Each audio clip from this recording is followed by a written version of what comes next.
Swadika, welcome to Be My Guest. I'm Cholapansa Narula. Thank you very much for joining us. When it comes to the tourism business, the Asia-Pacific region continues to be the center of growth, with increased tourist arrivals to the region and better tools and technology emerging, offering convenience to travelers. And today we're joined by the world's largest online travel company, Expedia, to find out more about the tourism trends. Let's meet the General Manager of Southeast Asia and India, Mr. Simone Fiquet. Swadika. Mr. Simone, thank you very much for joining the program today. As you are overseeing markets in Southeast Asia and also in India, give us an overview on the tourism industry. How is the tourism industry looking like in the region? Okay, yes, so as everywhere else in the world, travel is on the rise. I think you have a lot of contributing factors to this. One of them is people really are enthusiasts about traveling. I think it's a broader perspective because people really favor experiences today more than material belongings. And so you see a lot more people spending more towards travel, food, and all these things that you can enjoy in life. So this is very true in Southeast Asia as well as in India. So you have obviously other factors contributing to this. You have a lot of new capacities being added on, especially by airlines. So a lot more routes are open, a lot more aircrafts are being bought and then launched. And so you have a lot more places you can go, and therefore that really drives the industry forward across Southeast Asia, and this is very much true as well in India. You also have obviously a growing middle class, a lot more people with more disposable income that then can start traveling. So the industry, the travel industry has been growing pretty rapidly in both regions, and especially the online portion of that where Expedia plays a role. Any particular market that has been driving the growth? For the travel industry, the most dynamic markets are obviously India, where you have a huge population really, starting to really travel abroad, with also a very dynamic domestic market. In Southeast Asia, you have Indonesia, obviously the biggest country in this part of the world, driving a lot of that growth. But Thailand has been quite a fundamental as well driver of growth. Thailand is obviously very dynamic as a destination. A lot of people love to come to Thailand for a lot of different reasons, and it's really becoming one of the top destinations in the world. But as well, Thai people, they love to travel, and more they either travel domestically because we have so many nice things to see in Thailand, but also they have a lot more options now to go and explore the rest of the world. So Thailand has been on the rise very much as well in driving the growth in Southeast Asia. What about China? Because I believe that over the years they've been the main source. Yes. So China obviously is emerging as, is now the second biggest travel market in the world after the US.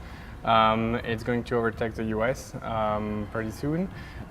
You will have, by 2020, the projections say that 200 million Chinese travelers will travel abroad, right? And that also doesn't include all the people in China that travel domestically. So it's obviously a driving force, and especially here in Thailand or in Southeast Asia, of travelers. So this is a very impressive growth. Obviously, recently there's been some ups and downs, and some recent tension with the US and other factors are really maybe slowing that down a little bit, but I expect that to be very temporary. And you will see in the coming years very much a story about Chinese travelers going and exploring the world being a very much important story in this part of the world. I see. If they're going to take over the US, like you mentioned, now they're at number 2, but looking at the destinations that the Chinese prefer to come, including the Indian market as well, billions of people, are they coming more to Asia or to the other parts of the world? Right. So, so if you look at China, for example, but this is true for any market, in a typical market, and it's true for China, 60-70% of the trips are taken domestically, so in the country. Actually, Thailand is even higher than that. I think almost 80% of people travel domestically. But in general, I think China is the same, about 60-70% will travel domestically. Then the next set of markets where they travel to are actually countries that are close by, right? Because proximity makes the trips easier, cheaper, and also your cultural differences might not be as big. So, Thailand, Thai people travel in North Asia a lot. They go to Japan, they go to Taiwan, Korea, for example. Chinese travelers, they go a lot in Asia, right? They go to Korea, they go to Thailand, they go to Maldives, they go to Singapore. And then some of them will go to Europe and the US, but those are less, let's say less than 10% of the total of travelers. So it looks like things are going to look robust and busy for the many years to come. Yes. And Thailand has a lot of opportunities. Like you said, Yes. it's one of the most favorite destinations. And the place that foreigners like to come to, any particular destination which appears on your website, as to the Yes. bookings that are made coming to Thailand? Yeah, so if you look at the international travelers who don't know Thailand as much, obviously they will go to places that are more known, right? So Bangkok remains the hub where people go to, come to. People love Bangkok. There's so many things to do. People go to the beach and go to Phuket in particular, but also a lot of foreigners go to Koh Samui. And then you have obviously emerging destinations like the south of Thailand, Pattaya, Hua Hin, Chiang Mai, which are becoming more popular as well for as much as Chinese travelers as well as Europeans or American travelers. So you see secondary destination emerging, and then I really expect that even tertiary destinations will continue to grow. Now, with the increase in demand for travel, I've seen a lot of new marketing opportunities. We've heard like ecotourism, adventure, and the spa, holidaying, wellness. What's the latest trend? I wish I knew. The one that you've highlighted are important, and again, I think it speaks to what I touched upon earlier, which is the fact that people are seeking experiences. So anything that basically is unique and will allow you to see or do something that you've not done before are going to continue to get traction. So obviously you have something authentic. We hear a lot about gastronomy. Gastronomy, food is a big driver of travel. That's really true, and more people will travel for food. People will travel for sports events as well. That's also what we see as well in many cases. Some alternative experiences will emerge, like glamping has become a thing as well. What is that? So glamorous camping. So basically, glamorous camping. So you go on let's say it's especially true if you go to some safaris or out, like in the big nature. People who want to experience the real outdoor but want the comfort as well. So that's a trend, the glamping. So I guess you will see a lot of those things. What about cruising, going on the boat? Is that a cruise is a big popular choice? It is very popular as well. You're right. Although it's not new, I think a lot of people like the comfort of cruise ships, the safety that comes with it, and so forth. And we see that has been a very high growth sector of the travel industry. And you see a lot more cruise ships being launched, and so that will continue. And Chinese travelers in particular also, they really like cruise ships, so that will continue the trend. All right, so those are some of the interesting upcoming activities, trends, and of course the destinations that are preferred by travelers from around the world. We'll now take a short break. When we return, we'll have a look at some of the interesting statistics in surveys commissioned by Expedia. Stay with us. Welcome back. We are with the General Manager of Expedia, overseeing Southeast Asia and India, Mr. Simone. Expedia is the world's largest online travel company. So can you give us some knowledge on how big is the online travel business today, or the online industry in general? Yeah, so globally the travel industry is a $1.6 trillion industry. It's a very large industry. Online is globally about 45%, 50% of that. In Asia Pacific, the travel industry as a whole is about $500 billion, and 40%, so about $200 billion of that is online. So we're talking about a very large market, as I said, really a place where people would think first in terms of spending the money they've earned. earned. So it's still very much growing. I mean, globally, we're looking at an industry that's consistently over the last 30, 40 years been growing, no matter what happens in the world, no matter crisis, because people will still travel. So that's good to hear. That's why you have a number of researches, studies being conducted in order to understand the customers and of course know what they actually want. Which brings me to the travel surveys you've done. Could you share with us some of the surveys being commissioned and the interesting trends that we find amongst Thai travelers, either them being mobile savvy, including them being families who travel together, with members of the family the most. Could you share some details with us, please? Yes, so we as you said, we as Expedia, we really want to understand what travelers want, and we conduct a lot of research and surveys globally. In every market where we operate, we operate in 75 markets in the world, and we try to do surveys in as many countries as possible. Thailand has a lot of very unique features. So one of them that we did recently, a family travel survey, and Thailand ranked among the top in the world for how much family travel happens. So people really travel as a family a lot. Enduringly, for example, teenagers said that they would travel with their parent, and that the parents would be their favorite travel companion. I think up to 75%. As opposed to going with friends. As opposed to go to with friends. Yeah. So in other part of the world, like in the US or even Singapore, you would have teenagers. You would expect them to really want to travel only with their friends. In Thailand, they really still value a lot the experiences with their parents. 79% said that the most enduring memories with their family were on trips. So it's a very important part of their lives. We also have, so in Thailand as well, so obviously we have people, as we said, are very mobile savvy. They use their mobile phones a lot to plan and book travel. So I guess there is a high usage in general of mobile phones here, and it really translates in how people book and choose their trips. We also have another important trend in Thailand. Actually, there are not that many holidays given by the employers compared to other parts of the world. I think the official average is 10 only, 10 holidays given by the employers. Obviously, you also 10 days per year. 10 days per year, thank you.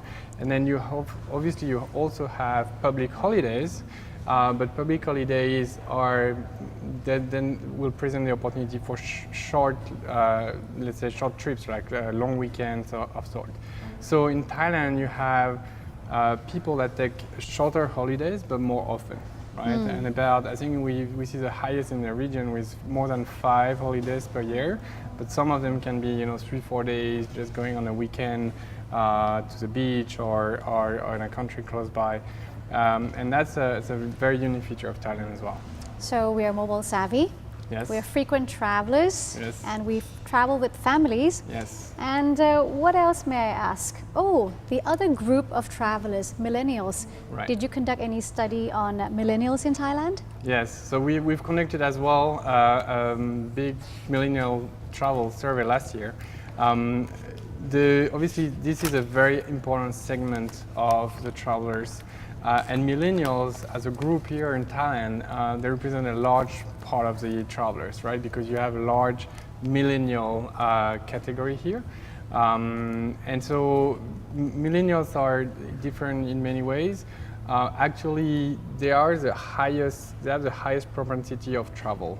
So if you compare millennials' habit in terms of traveling compared to their elders, they travel the most, right? So this is also why you have this continued growth of travel, because the new generation even over-index on travel. That's one. The second thing which we noticed in the surveys is obviously the use of social media, right? Travel and social media are interrelated in many cases for millennials, to the extent that in Thailand, 40% said that it was at least as important for them what they would see on the trip, that it was as important to the reaction they would get from their friends on social media, right? So they would travel really also to have kind of the reward of being recognized as, I don't know, cool or to doing go to that something Instagrammable amazing. spot Exactly. and have that in the profile. Right, so that comes hand to hand. So also which drives exploration. People will be triggered to go and see new places because they want to be seen there or they want to appear as they are the first explorers. But also it will trigger people to really share about the holidays and then inspire some others as well. Are the millennials actually same anywhere across the world in terms of what they need and want when it comes to traveling? So there are some differences. As I said, for example, the relationship to family is different in Thailand, much more close to family in Thailand. In terms of social media usage, it will vary a little, but not too much, right? Like you still have, on average, a lot more usage in the millennial generation. Interestingly, as millennials are a lot more closer as a category than the older generations, right? So maybe people in their 50s, 60s, if they come from Thailand or France or US or Singapore, they will be very different in their maybe preferences. But millennials are interconnected, globally connected with internet. And therefore, what we see is that their preferences tend to align a lot more, which is very interesting. There's still, as I said, there's still some profound cultural differences, attachment to family, or those things. But in terms of how they live the world, what they want to do in the world, actually that seems to be a lot more close. And how is this character actually benefiting tourist destinations? The character of Being millennials. So I think first it's free publicity for a lot of destinations. I think if you know how to embrace and how to cater for the needs of millennials, they will be sharing on Facebook, Instagram, all those places, great pictures about the destination. Free of charge. Free of charge, yes, exactly. So it's a great opportunity to get known and basically spread the word quickly. So I think the millennials also are seeking new experiences, and if you have something unique that you can provide and want to provide, you have a chance to basically attract a lot more people. I think in the past, if you look at how the industry has been built, we've focused on building hotels on the beach, right? That's very much what we've basically done in the last 40, 50 years. I think nowadays, with this explosion of choices, you can expect that a lot more smaller destinations will emerge and become popular. It will pose a challenge on infrastructure as well, but I think this is also an opportunity for more diversity and maybe more sustainable as well tourism. All right, we'll now take another short break. Coming up next, we'll take a look at some of the innovation and technology in the world of traveling. Stay tuned. Welcome back to the program. As you all know that Thailand and our 4.0 agenda, we are moving towards becoming a truly digital society. We have incorporated innovation into a number of things, and that includes tourism sector as well. And I believe that Expedia has used innovation and technology to provide new and interesting products and services. You have a lab across the world, so tell us a bit about the Innovation Lab. Yes, so we have a lab in Singapore, but we also have the same lab in Seattle and London. Those are three main hubs for user research. The context is that Expedia is actually, we are a travel company, but we're also a technology company. So we have thousands of engineers in the company. We have a very big focus on research. And last year we invested, I think, $1.2 billion on technology in total. So that's a very big focus for us. We do user research because we want all the technology to be useful for our travelers. Our mantra is that we want to help people go places, right? And for that, we really need to understand what they need, how can we do better, etc. And with that very scientific approach, we do user research. the lab is something that we've set up to go even deeper than what we do normally. Normally we do a lot of surveys, we ask their opinion to our customers. The lab is actually something more. It's something where basically we can invite consumers into our offices, into our laboratories with some of our researchers. And we have actually ways to really go deep and understand how they plan their travel, how they book, how they decide where to go. How do you do that in a lab? So the lab itself, basically, you can imagine basically like a room where basically you have a mirror and some researcher in the back observing the consumer, the traveler, trying to book their trip or select a destination. What we will have is two things, technology that we use. One is called eye tracker. So when they look at their phone or their computer, we actually can look at where they're looking at. So we know which part of the website they're really interested to look at for which information. So that really helps us to design the page and which information should go where. The second thing we have is a technology called electromyography.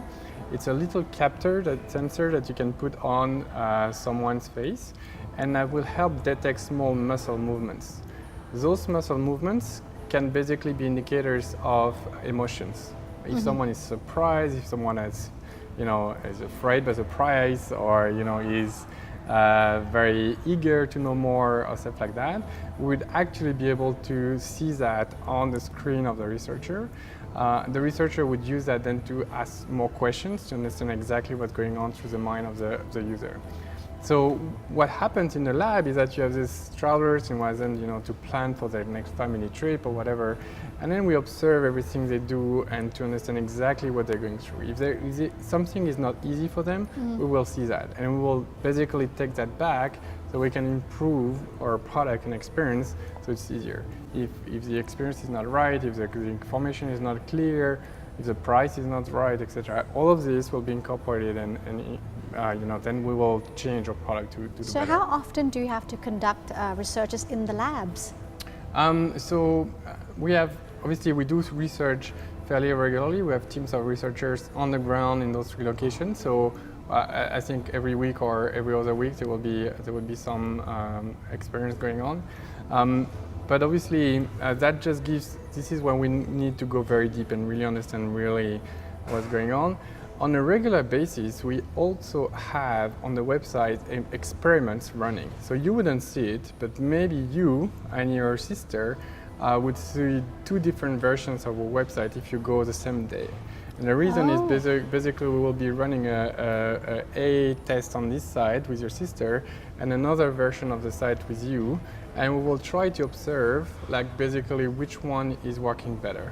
And that will also tell us much more rapidly, because we can run thousands of experiments every year on the website to know what is better. So we try to optimize and improve the website with that methodology as well. So you're making good use of the big data. Yes, exactly. That's what they call it.